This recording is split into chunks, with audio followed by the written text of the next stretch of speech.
Bom, a gente falava agora há pouco sobre a semana enforcada no Congresso Nacional. É bom lembrar que com as mudanças no texto feitas pelo Senado, a reforma tributária retornou para análise da Câmara dos Deputados. Confira de Brasília com Janaína Camelo. A proposta de emenda à Constituição da reforma tributária voltou à Câmara dos Deputados e já começa a semana nas mãos dos técnicos legislativos.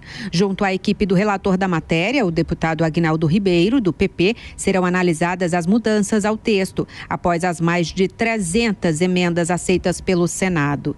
Diante do curto prazo para aprovar a proposta até o fim do ano, como quer o governo, será avaliada também a possibilidade de fatiamento da reforma, diz o relator. Nós vamos aguardar que esse texto chegue à Câmara para que a Câmara possa fazer essa avaliação do que foi aprovado no Senado e que a partir daí nós possamos, sob a presidência do nosso presidente deputado Arthur Lira, em acordo com as lideranças partidárias na Câmara, nós possamos estabelecer um calendário para que tenhamos ainda este ano a aprovação da emenda constitucional na Câmara e, por conseguinte, a sua promulgação ainda em 2023. O fatiamento acontece quando há divergências entre Câmara e Senado ao texto de uma PEC. Nesse caso, é promulgado apenas o trecho que há consenso entre as duas casas e o restante continua tramitando como uma PEC independente.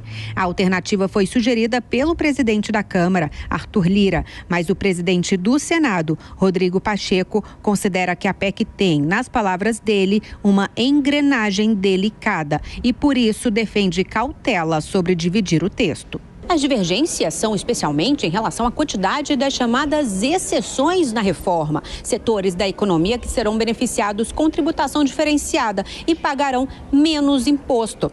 Essa lista de beneficiados será revista a cada 5 anos, mas ela ficou maior no Senado, o que acabou elevando a previsão da alíquota do chamado IVA, o imposto único a ser criado com a reforma.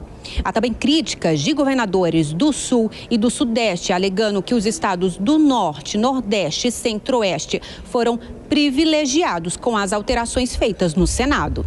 A oposição promete reagir às mudanças feitas no Senado, diz o deputado Rodolfo Nogueira, do PL. Vimos com bastante preocupação a aprovação da reforma tributária no Senado.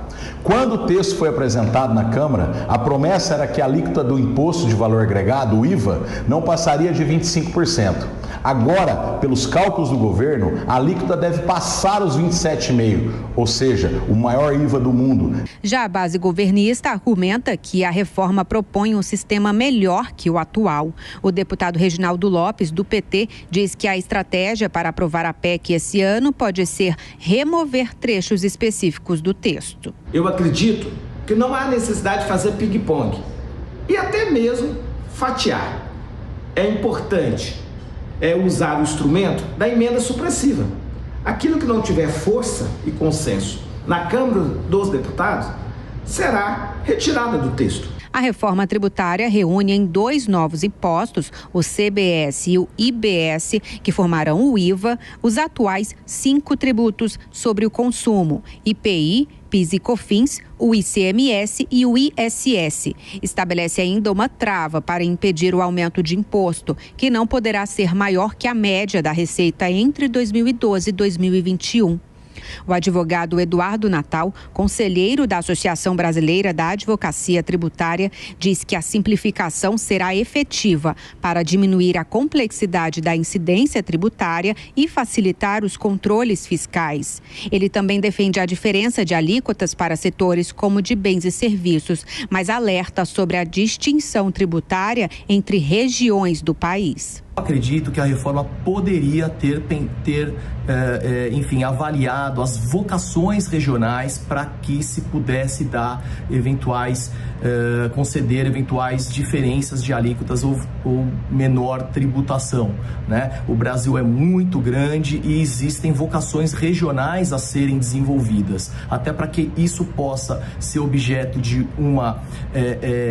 algo que seja mais orgânico e de acordo com aquilo que se desenvolve em cada local do nosso país. país, evitando-se a guerra fiscal. Com um feriado no meio da semana, a reforma tributária na Câmara não deverá ter avanço político significativo. A expectativa do governo é aprovar a proposta até a primeira quinzena de dezembro.